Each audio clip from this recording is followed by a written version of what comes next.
आज देश में अंतिम और 7वें चरण का इस समय मतदान 8 राज्यों और 57 के करीब सीटों पर चल रहा है।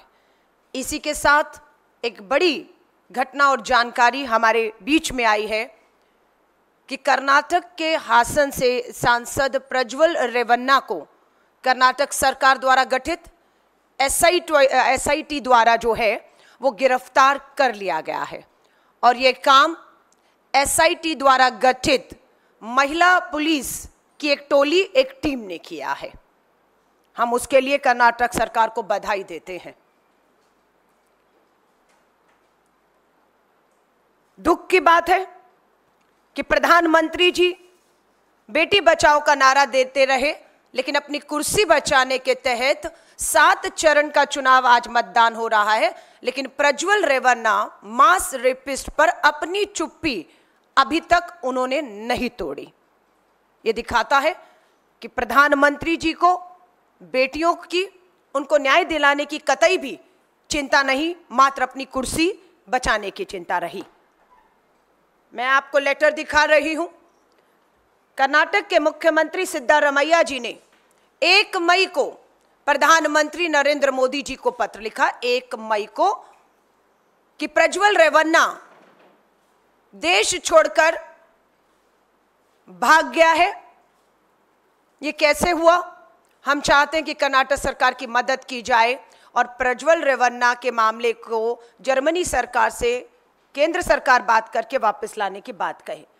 लेकिन जब 1 मई से कोई भी रिएक्शन या जवाब मुख्यमंत्री के पत्र का प्रधानमंत्री जी द्वारा नहीं आया, समझ सकते हैं चुनाव की व्यस्तता है और आपको इस मामले पर आपकी चुप्पी भारी पड़ सकती है।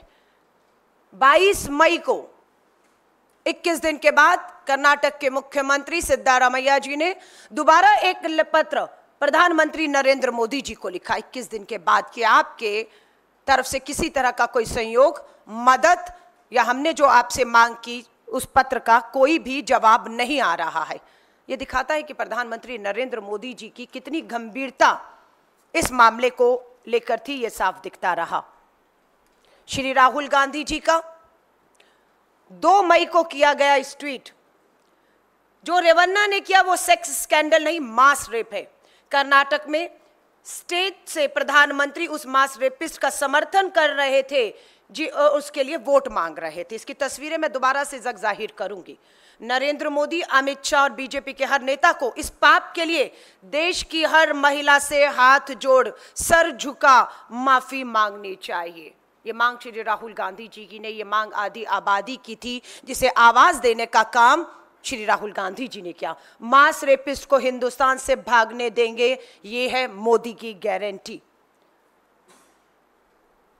4 मई को दोबारा राहुल गांधी जी लिखते हैं, कर्नाटक में भाजपा समर्थित हैवान ने सैकड़ों महिलाओं और उनके परिवारों को ऐसा मानसिक आघात दिया है कि सोचकर भी आत्मा जो है वो सहर उठती है।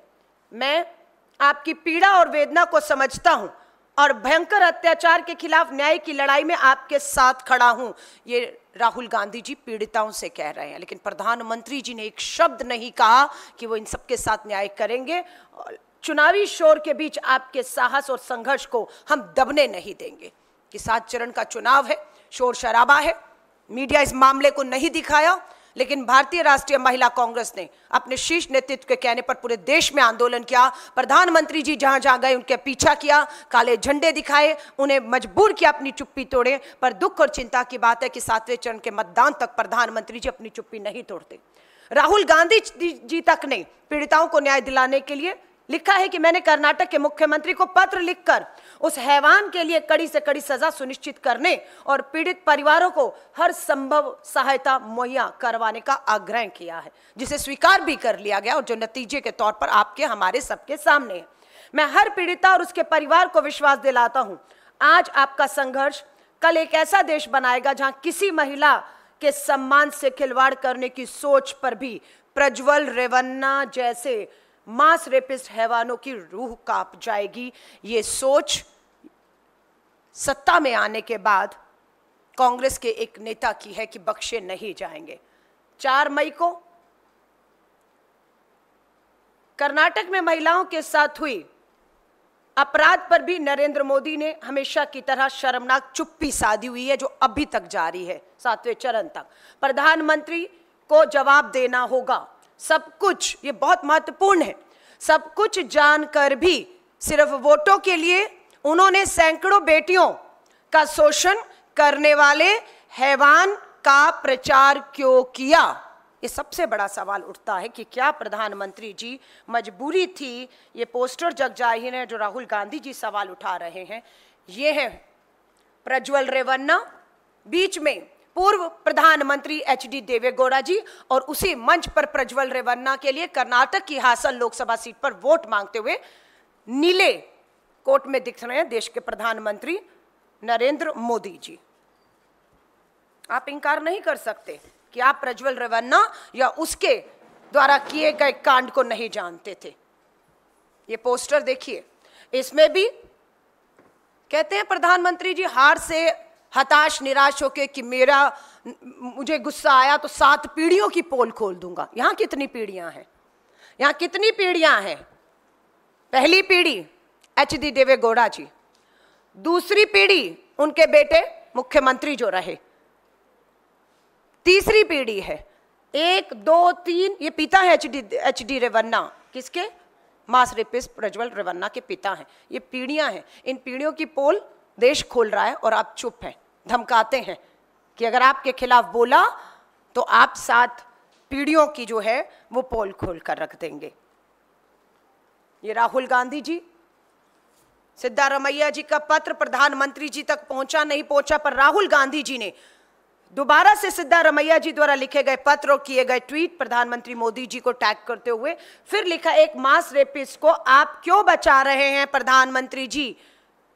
ऐसी भी क्या मजबूरी है आपकी? ये सवाल आज भी खड़ा हुआ है कि क्या मजबूरी है कि आप प्रज्वल रेवन्ना प्रकरण पर पूरी तरह अभी तक खामोश हैं। प्रियंका गांधी जी ने भी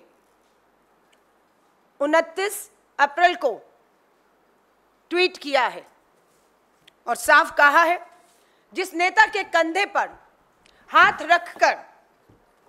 रखकर पीएम फोटो खिंचवाते हैं, जिस नेता का चुनाव प्रचार करने 10 दिन पहले पीएम स्वयं जाते हैं, मंच पर उसकी प्रशंसा करते हैं, आज कर्नाटक का वह नेता देश से फरार है।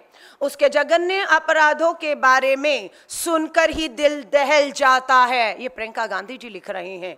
सैकड़ों महिलाओं का जीवन जिसने तहस नहस कर डाला, मोदी जी क्या अब भी आप चुप रहेंगे? 26 अप्रैल को दूसरे चरण में मतदान हुआ है कर्नाटक की हासन सीट पर। 26 अप्रैल, पूरा मई का महीना निकल गया, प्रधानमंत्री जी की चुप्पी नहीं टूटी। लगातार पूरा देश, कर्नाटक के लोग, सैकड़ों लोग, सिविल सोसाइटी वाले सड़कों पर आए, आंदोलन किया, लेकिन दुख और दुर्भाग्य की बात है कि कहीं पे भी राष्ट्रीय मीडिया ने इसे नहीं उठाया है। ये एक पोस्टर, एक कार्टूनिस्ट है सतीश आचार्य जी, सच्चाई बयान करता है। अभी तक इसकी जगह प्रज्वल रेवन्ना, एचडी रेवन्ना, उनके पिता पूर्व विधायक, मंत्री और सांसद था, और इस जगह पर हमारी कर्नाटक की 1000 के करीब बताया जाता है, एसआईटी की जांच चल रही है, 1000 बेटियां, 3000 उनके साथ दुष्कर्म, यौन उत्पीड़न, जबरन, बलात्कार करते हुए उनके कपड़े कुछ यूं ही खींचते हुए के वीडियो 3000 के करीब कर्नाटक में वायरल किए गए। लेकिन तस्वीर पलट गई है। 1 महीने के अंदर कर्नाटक सरकार द्वारा गठित एसआईटी ने 31 तारीख की रात को बेंगलोर के एयरपोर्ट से कुछ इसी तरह महिला पुलिस एसआईटी टीम गठित ने कुछ इसी तरह प्रज्वल रेवन्ना को एयरपोर्ट से गिरफ्तार किया है।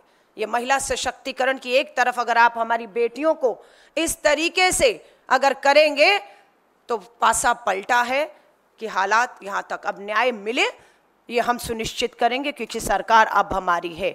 हम वायदा कर रहे हैं, अपने वचन को दोबारा दोहरा रहे हैं, और मैं एक बार फिर से कर्नाटका के मुख्यमंत्री से निवेदन करती हूं कि इस मामले को सबके सामने आए हुए 1 महीने से अधिक समय हो गया है और अब मास रेपिस्ट प्रज्वल रेवन्ना एसआईटी की गिरफ्त में है। हम मांग करते हैं कि special court, fast track court का गठन करके 3 महीनों के अंदर, कम नहीं है, हम मानते हैं बहुत दबाव कर्नाटक की सरकार के ऊपर इस तरीके से एसआईटी पे कि सारे सबूत नष्ट कर दिए गए हैं।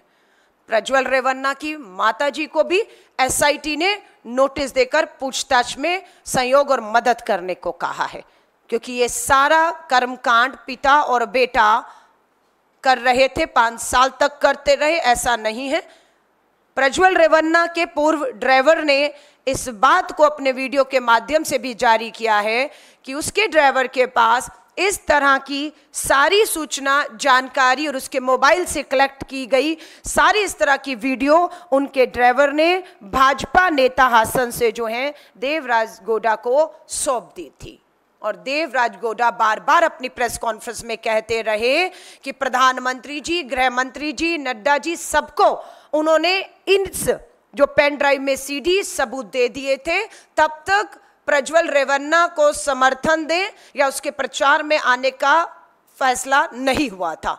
लेकिन दुख और दुर्भाग्य की बात है कि प्रज्वल रेवन्ना के पूर्व ड्राइवर, जिनका नाम कार्तिक बताया जाता है, उन्होंने पेन ड्राइव में ये सारे कर्मकांड जो हैं देवराज गौड़ा के माध्यम से, जो भाजपा के नेता हैं, प्रधानमंत्री, गृह मंत्री और भाजपा नेताओं तक पहुंचा दिए। लेकिन उसके बावजूद भी फैसला लिया जाता है प्रधानमंत्री नरेंद्र मोदी जी द्वारा कि वो बिल्कुल प्रज्वल रेवन्ना को टिकट देने का समर्थन ही नहीं करते, उसके चुनावी प्रचार प्रसार में भी शामिल होकर उसके लिए वोट मांगकर ये कहते हैं कि प्रज्वल रेवन्ना को दिया गया एक एक वोट प्रधानमंत्री मोदी जी को निजी तौर पर भी ताकत देने का काम करेगा।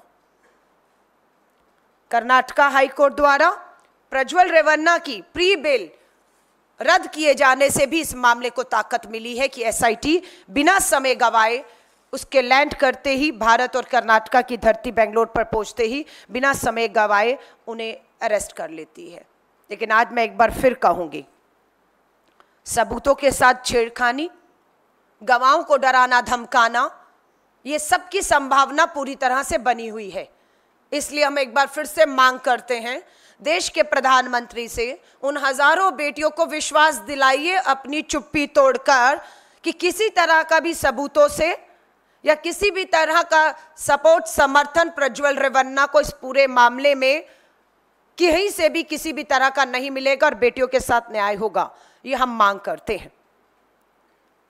क्यों? क्योंकि मध्य प्रदेश के सागर में एक नाबालिग दलित बेटी के साथ बलात्कार होता है।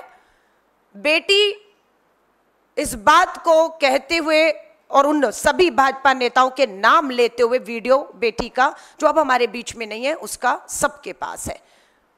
बेटी के साथ जघन्य अपराध करने वाले सागर मध्य प्रदेश में भाजपा के नेता हैं, नाम सब जानते हैं। सबसे पहले पीड़ित के भाई को मौत के घाट उतारा जाता है। पीड़िता भाई के शव पर विलाप कर रही है, रो रही है, न्याय मांग रही है, अंतिम संस्कार पर जाती है, तो अब भी वो अपनी एक वीडियो के माध्यम से अपराधियों के नाम लेती है। चाचा को लगातार थाने में बुलाकर दबाव बनाया जाता है कि मामला वापस ले लिया जाए। उसके बाद पता लगता है कि चाचा की भी हत्या कर दी गई है। चाचा का शव एम्बुलेंस में अस्पताल से घर लाते लाते खबर आती है कि नाबालिग बलात्कार, सामूहिक बलात्कार की पीड़ित बेटी की एम्बुलेंस से गिरकर मौत हो गई है। भाई, चाचा, पीड़िता की मौत हो जाती है एम्बुलेंस से गिरकर। ये डबल इंजन की भाजपा की सरकार मध्य प्रदेश के सागर का मामला है। इसलिए हमें चिंता है कि प्रधानमंत्री जी, अगर आप अपराधियों के साथ यूं ही खड़े रहेंगे तो कभी न्याय नहीं मिलेगा। आज की हेडलाइन है राजस्थान की अखबारों में, सरकार है, आपको पता है पूरा राजस्थान का चुनाव प्रधानमंत्री जी ने महिलाओं की सुरक्षा के मुद्दे पर लड़ा कि हर राजस्थान में महिलाओं पर अपराध है, न्याय नहीं है। प्रधानमंत्री जी, आपके राजस्थान के विधानसभा के चुनाव में और इन चुनावों में आपने जो भाषण दिए बेटियों की सुरक्षा पे, वो दोबारा से लोग उठा रहे हैं, क्योंकि सच्चाई है कि मात्र राजस्थान में आपकी डबल इंजन की सरकार बनने के बाद पिछले 5 महीनों में 12,000 महिलाओं के साथ दुष्कर्म, यौन शोषण और बलात्कार हुए हैं। और उनमें 1,644 हमारी नाबालिग बेटियां शामिल हैं। राजस्थान की भाजपा की डबल इंजन की सरकार के तहत आज हर रोज 12 नाबालिग बेटियों के साथ दुष्कर्म और बलात्कार हो रहे हैं और 84 हमारी बहनें हर रोज राजस्थान की धरती पर, आपकी जहां पर डबल इंजन की सरकार, खोखले नारे के तहत शिकार हो रही हैं। मध्य प्रदेश के सिद्धि से खबर आई है, मध्य प्रदेश के सिद्धि से, मात्र सिद्धि में 25 से ज्यादा आदिवासी महिलाओं, युवतियों के साथ, छात्रों के साथ दुष्कर्म हुआ है। आदिवासी बेटियां 25, छात्र भी हैं। प्रधानमंत्री जी, आपकी चुप्पी अपराधियों का समर्थन कर रही है, उनकी हिम्मत बढ़ा रही है। हम कह रहे हैं अपनी चुप्पी तोड़िए। आपकी चुप्पी स्वीकार्यता बन रही है इस सारे अपराध की, और बेटियों की जो न्याय की उम्मीद इस तरह से लगातार टूटती जा रही है। मणिपुर का मामला इस पूरे चुनाव में हावी रहा कि किस तरीके से मणिपुर के अंदर थाने से, पुलिस सुरक्षा से आदिवासी बेटियों को घसीट कर, लाकर, नग्न करके सामूहिक बलात्कार हुए। लेकिन प्रधानमंत्री जी, पूरे 7 चरण के चुनाव तक एक बार भी आप मणिपुर जाने की हिम्मत नहीं दिखा पाए, और पूरे चुनाव में आपने एक बार भी मणिपुर में अब ये नहीं कहा बेटियों को कि न्याय मिलेगा। आज दुर्भाग्य है, दुख और चिंता है कि देश के प्रधानमंत्री हमारी बेटियों को इस पूरे 10 साल के कार्यकाल में न्याय दिलाने में पूरी तरह से फेल साबित हुए हैं। मैं इस बात को दोबारा दोहरा रही हूं, इसके पीछे सबसे बड़ा कारण यही रहा है कि जितने भी बेटियों के अपराधी हैं वो या तो सत्ता में भागीदारी है और या उनको सत्ता का भरपूर समर्थन मिलता आया है। यही कारण है कि बेटियों के खिलाफ अपराध और अपराधियों की हिम्मत बढ़ी है और न्याय से कोसों दूर हुई हैं बेटियां। पर समय ज़्यादा अब नहीं है, 4 जून को परिणाम आने वाले हैं। मुझे इस बात का पूरा भरोसा, इस आधी आबादी ने पूरी तरीके से अपने खिलाफ हो रहे शोषण, अपराध और अन्याय के खिलाफ कांग्रेस और इंडिया अलायंस को अपना भरपूर समर्थन और अपना कीमती वोट दिया है। और हम विश्वास दिलाते हैं कि 4 जून की सरकार बनते ही इस आधी आबादी को न्याय दिलाने का काम राष्ट्रीय महिला आयोग में बड़े बदलाव से हम शुरू करेंगे, ताकि राष्ट्रीय महिला आयोग सिर्फ भाजपा को जहां पर फायदा है वहां पर बोलने का काम ना करते हुए बेटियों की आवाज बनकर बोले। और देश में एक ऐसी महिला बाल विकास मंत्री का इंतजार भी है जो 4 जून को खत्म हो जाएगा। वो इंतजार कि ऐसी महिला बाल विकास मंत्री जो सिर्फ विपक्ष को या विपक्ष के एक नेता को ही जो है वो टारगेट करने की बजाय अपनी काम, अपनी जिम्मेदारियों को समझते हुए इस आधी आबादी को न्याय दिलाने की बात करेगी। तो मैं आधी आबादी को फिर कहूंगी, इंतजार आपका खत्म हो गया है।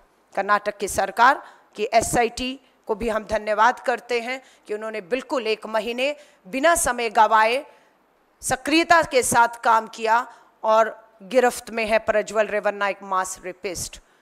लेकिन दुख और चिंता के साथ अपनी बात को समाप्त करती हूं कि प्रधानमंत्री नरेंद्र मोदी जी, आपसे कतई भी देश की इस आधी आबादी को उम्मीद नहीं थी, खासतौर से उन हजारों लाखों पीड़ित बेटियों को जो आज भी न्याय के लिए कहीं ना कहीं अदालतों की चक्कर काट रहे हैं। आपके ही अपराधी सांसद, विधायक, फिर दोबारा आज 7वें चरण का अंतिम मतदान चल रहा है। मोदी के परिवार का पोस्टर फिर जारी करती हूं, फिर नाम दोहराऊंगी, ब्रजभूषण शरण, साक्षी मलिक का दोषी, FIR हुई, चार्जशीट हुआ, गिरफ्तार नहीं है, अपने बेटे के लिए वोट मांग रहे हैं। संदीप सिंह, हरियाणा का मंत्री, गंभीर यौन उत्पीड़न के आरोपों में आज भी मंत्री है और हरियाणा में खूब प्रचार और प्रसार कर रहे थे, कार्रवाई नहीं होती है।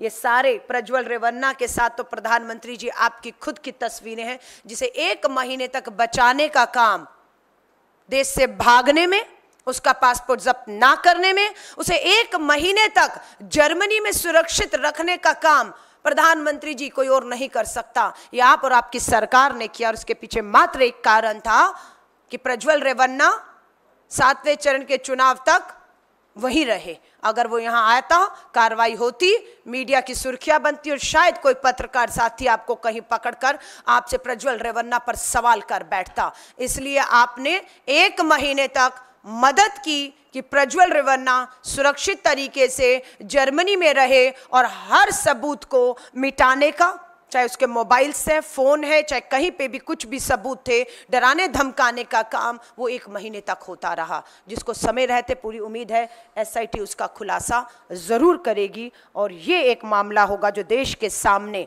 उदाहरण बनकर इसलिए भी आना जरूरी है क्योंकि यहाँ पर एक ऐसे शख्स के ऊपर गंभीर आरोप हैं जो सांसद है, जिसे एक नहीं 2 प्रधानमंत्री, एक पूर्व प्रधानमंत्री, वर्तमान प्रधानमंत्री का समर्थन प्राप्त है। धन, बल, सत्ता का पूरा संरक्षण, और ऐसे शख्स को सजा मिलना हमारी लाखों करोड़ों बेटियों में न्याय की उम्मीद को वापस जिंदा करेगा, ये हम विश्वास एक बार फिर से जताते हैं। आप सभी पत्रकार साथियों का धन्यवाद करती हूँ और आपसे निवेदन करती हूँ, आपका कोई भी सवाल हो लेकिन इसी से संबंधित होगा, क्योंकि महिला सुरक्षा मुद्दा 5 न्याय पर हमने ये चुनाव बहुत मजबूती के साथ लड़ा है। उस 5 न्याय में नारी न्याय की बात भी श्री राहुल गांधी जी, हमारे राष्ट्रीय अध्यक्ष मल्लिकार्जुन खड़गे साहब, प्रियंका गांधी जी और हम सब नारी न्याय के मुद्दे पर रहे। उसमें नारी के आर्थिक सशक्तिकरण, उनके राजनीतिक भागीदारी और महिला सुरक्षा के मुद्दों पर हमने इस लड़ाई को लड़ा है, और मुझे विश्वास है हम इस लड़ाई को, न्याय की इस लड़ाई को जीतने जा रहे हैं। धन्यवाद। मैम, मेरा सवाल ये है कि बहुत सारे आप ही के पार्टी के नेता हैं जिन्होंने टाइमिंग पर भी सवाल खड़ा किया है कि लास्ट फेज जो है इलेक्शन के, उससे ठीक 1 दिन पहले ही क्यों प्रज्वल रेवन्ना वापस आते हैं इंडिया में और उनको उसके बाद में कस्टडी में लिया जाता है। तो इसमें भी कहीं आपको लगता है कि कोई कॉन्स्पिरेसी इसके पीछे भी है, जो टाइमिंग देखी जा रही है, क्योंकि इतने दिनों से उनका कुछ पता नहीं था और ठीक लास्ट फेज ऑफ इलेक्शन से पहले जो है वो इंडिया में वापस आते हैं? देखिए, प्रज्वल रेवन्ना 26 अप्रैल को दूसरे चरण का उसका मतदान हुआ और वो देश से फरार हो गया, और उसके बाद लगातार एसआईटी का तुरंत गठन हुआ, कार्रवाई शुरू हुई। सब जान चुके थे कि वो भारत छोड़कर भाग चुका है। स्वाभाविक है वो भारत छोड़ने में उसकी मदद हुई होगी इमिग्रेशन पे, पासपोर्ट पे, क्योंकि ये सारी जानकारी प्रधानमंत्री जी के कार्यालय के पास थी, और 1 महीना वो वहाँ रहा। उसके बाद आज ही आना है, आज ही गिरफ्तारी होनी है, ये एसआईटी ने तो नहीं तय किया होगा ना। ये तो बात पीएमओ में प्रधानमंत्री भाजपा नड्डा जी के माध्यम से प्रज्वल रेवन्ना से कुछ बातचीत होकर आज का दिन की 7वें चरण से पहले, लेकिन बात थी कि कर्नाटक का चुनाव संपन्न होने तक इस बात को किसी तरह भी दबाया गया। जब चुनाव संपन्न होता है तब ये वीडियो मार्केट में आते हैं, तुरंत एसआईटी का गठन 24 घंटे के अंदर बिना समय गवाए हो जाता है। तो बात यह है कि इसके पीछे पूरी तरह से भाजपा और पीएमओ का पूरी तरह से हाथ रहा है, ये हम मानते हैं, और कोई बड़ी बात नहीं। जब प्रधानमंत्री मोदी जी आप प्रधानमंत्री नहीं रहेंगे, एसआईटी स्वाभाविक तौर पर एक पूर्व प्रधानमंत्री के तौर पर आपसे भी इस मामले की पूरी पूछताछ कर सकती है कि आपको सारी जानकारी थी इस पूरे अपराध की, उसके बावजूद आपने टिकट दिया, प्रचार प्रसार किया, भागने की भी जिम्मेदारी देश छोड़कर वो जा रहा है। कोई भी इस बात को नहीं मानता अगर प्रधानमंत्री जी कहेंगे कि उन्हें नहीं पता था। प्रधानमंत्री जी आपको सब पता था, आपका समर्थन था। तो ये सब चीजों के जवाब कि उसने यही समय क्यों चुना, स्वाभाविक है प्रधानमंत्री जी से सलाह लेकर उसने ऐसा किया होगा, और समय रहते इस सब की भी बात सामने आएगी, जरूरी है। इस पूरे मामले में कोई शिकायत किसी महिला की तरफ से आई नहीं, और जब शिकायत नहीं आई तो उन्होंने स्वतः इसका संज्ञान लिया, और जिस महिला ने शिकायत एक महिला ने की भी तो उसके ऊपर दबाव था। हालांकि उस पूरे मामले की एसआईटी जांच कर रही है। सवाल ये है कि जब संदेश खली जैसा मामला होता है या फिर मणिपुर का मामला होता है तो कई मौक़ों पर ऐसा देखा गया कि रेखा शर्मा की जो भूमिका थी कुछ हद तक संदिग्ध रही। देखिए, रेखा शर्मा जी की भूमिका कुछ मामलों में नहीं, अधिकतर मामलों में संदिग्ध रही है। सबसे ज्यादा इतिहास में अगर कोई महिला राष्ट्रीय महिला आयोग के तौर पर फेल साबित हुआ है, और उसके फेल होने से हमारी लाखों बेटियों की न्याय की उम्मीदें टूटी हैं। रेखा शर्मा राष्ट्रीय महिला आयोग की अध्यक्ष का फेल होने का मतलब है लाखों बेटियों की न्याय की उम्मीदों का खत्म होना, जिसकी दोषी राष्ट्रीय महिला आयोग की अध्यक्ष भी हैं। संदेश खाली पर प्रधानमंत्री जी बोलते हैं, संदेश खाली मामले में रेखा शर्मा बोलती हैं, प्रज्वल रेवन्ना के मामले में प्रधानमंत्री जी, देश की महिला बाल विकास मंत्री स्मृति ईरानी, रेखा शर्मा जी आप खामोश थे। मेरी इससे पहले वाली प्रेस वार्ता को अगर आप उठाएंगे तो हमने बड़ी वहां पर वीडियो फोटो आपको दिखाई थी कि भारतीय राष्ट्रीय महिला कांग्रेस का एक प्रतिनिधि मंडल राष्ट्रीय महिला आयोग के दफ्तर मई के महीने में ही चला गया था। 29 और 30 मई की बात है, अप्रैल की बात है, मैं माफी चाहूंगी। ये जब मामला हमारे सामने आता है तभी हम पहुंच गए थे और हमने ज्ञापन रेखा शर्मा जी को, देश की राष्ट्रपति द्रौपदी मुर्मू जी तक को हमने सौंपा है। उसकी रिसीविंग कॉपियां हैं हमारे पास। हमने राष्ट्रपति जी तक के गुहार लगाई कि संदेश खाली पर राष्ट्रपति जी आपने ट्वीट किया, चुप्पी तोड़ी। लेकिन संदेश खाली के बाद हासन का ये प्रज्वल रेवन्ना मास रेपिस्ट का मामला भी उतना ही गंभीर है, इस पे बोलिए। और हमारा महिला जो है कांग्रेस का डेलीगेशन हिमाचल के शिमला में पहुंचकर वहां राष्ट्रपति जी को मॉल रोड पर जब वो टहल रही थी वहां पर मिलता है और वहां ज्ञापन सौंपता है। तो महिला कांग्रेस की अगर बात करेंगे तो कांग्रेस, राहुल गांधी जी इस मामले को लेकर बड़े गंभीर थे।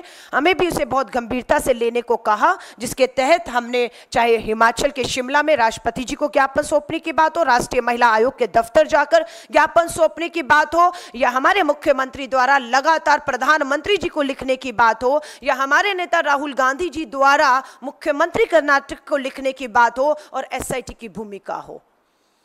दुख और चिंता की बात है कि इतने बड़े जघन्य अपराध में, जो अपने आप में विश्व में कह रही हूं, मास रेपिस्ट एक आदमी और पीड़िताएं यहाँ पर हजारों अनेक। और आप कह रही हैं कि कोई पीड़िता सामने नहीं आई, 5 साल तक भी सामने नहीं आई थी। क्यों? कौन था वो आदमी? वो प्रज्वल रेवन्ना सांसद था ना, सिटिंग। उसके अगर प्रचार में पूर्व प्रधानमंत्री और वर्तमान प्रधानमंत्री खड़े हों, कौन सी पीड़िता न्याय की उम्मीद लगा सकती है? यही कोशिश रही कि 5 साल तक पीड़िताएं डर में थी, खौफ में थी, बदनामी का वीडियो दिखाकर बदनाम करने का उन्हें जो है डर दिखाया गया। लेकिन जैसे ही सरकार ने कार्रवाई शुरू की, बहुत सी पीड़िता आगे आई हैं, थाने तक पहुंची हैं, SIT के संपर्क में। हमने हेल्पलाइन नंबर भी जारी किया, आप भूलिएगा मत। हमने उन सभी पीड़िताओं के लिए एक हेल्पलाइन नंबर जारी किया, और जिसका फायदा भी हुआ कि हर पीड़िता ने उस हेल्पलाइन नंबर के माध्यम से सीधा SIT को संपर्क किया है, ताकि उनकी सारी सूचना जानकारी को गुप्त रखते हुए SIT उन्हें न्याय दिला पाए। और ये हो रहा है, मैं आपको कह रही हूं। ये सिर्फ रेखा शर्मा जी की जानकारी में नहीं है, लेकिन अगर रेखा शर्मा इस तरह के बयान देती हैं तो स्वाभाविक है कि वो अपराधी को बचाने का काम कर रही हैं, और वो भी अपराधी की श्रेणी में गिना जाएगा। धन्यवाद आप सभी साथियों का।